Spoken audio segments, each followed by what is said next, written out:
You're listening to the best band music you've never heard.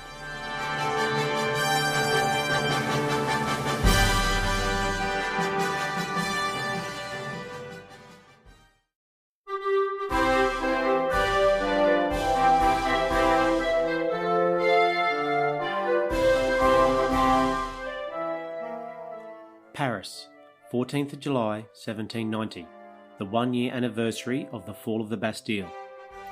A huge crowd of more than 400,000 people have gathered on the Champ de Mars to celebrate the Festival of the Federation, a national celebration of revolutionary solidarity and patriotic fraternity. To seat the 400,000 spectators, a huge amphitheatre has been carved out of the earth, the size of 10 football fields.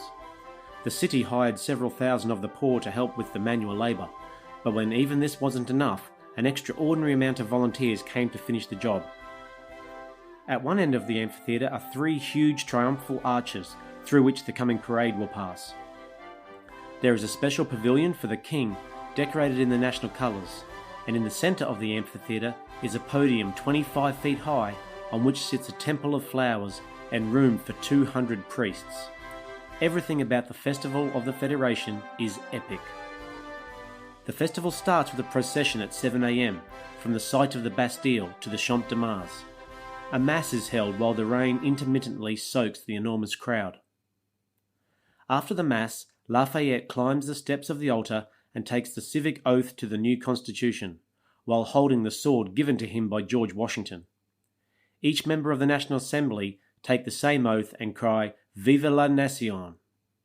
The King, Louis XVI, stands in his pavilion, points to the altar and also takes the oath. All this pomp and ceremony must have been a great spectacle for the 400,000 members of the public, but a soundless one. Surely none of the speeches or oaths could be heard from far away, over the noise of the enormous crowd. But then, to conclude the ceremony, the band began to play.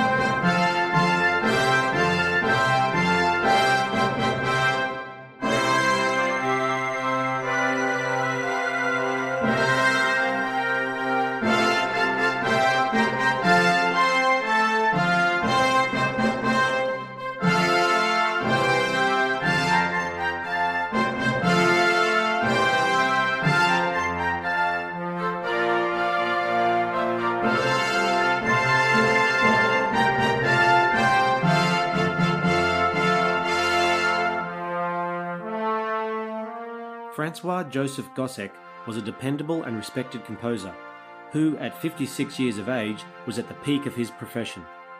He would go on to compose more revolutionary wind music than anyone else. For this first festival, Gossec chose to compose a Te Deum. It didn't reflect the nationalistic mood sweeping the nation, and it would be the last abstract choral work in Latin for many years, but the Te Deum suited the pseudo-sacred tone of the festival. It is written for pairs of piccolos, clarinets, oboes, trumpets, horns, alto winds, which were probably something like tenor oboes, a bassoon and serpent, and percussion. 3 trombone parts on the score are only present for 33 bars, but we assume they played the role they have for hundreds of years by doubling the vocal parts, especially in this case where they share exactly the same clefs as the voices.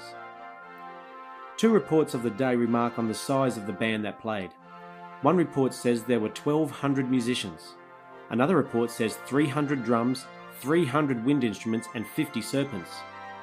Even if both these reports are wildly inaccurate, in a time when a band in Europe probably meant no more than a dozen musicians, it was the largest band the world had ever seen.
The performance of Gossec's Te Deum on the 14th of July 1790 changed the instrumentation of the band forever. The clarinet took over from the oboe, with its aristocratic connections, as the main melodic instrument, and the band almost quadrupled in size from here on.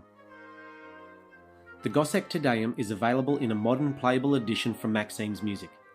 The transcript of this episode can be found at concertbandmusicstore.com/podcast. We are on Facebook at facebook.com/concertbandmusicstore, and you can also find Maxime's Music and the podcast on LinkedIn. Thanks for listening. I hope you'll join me next time for more of the best band music you've never heard.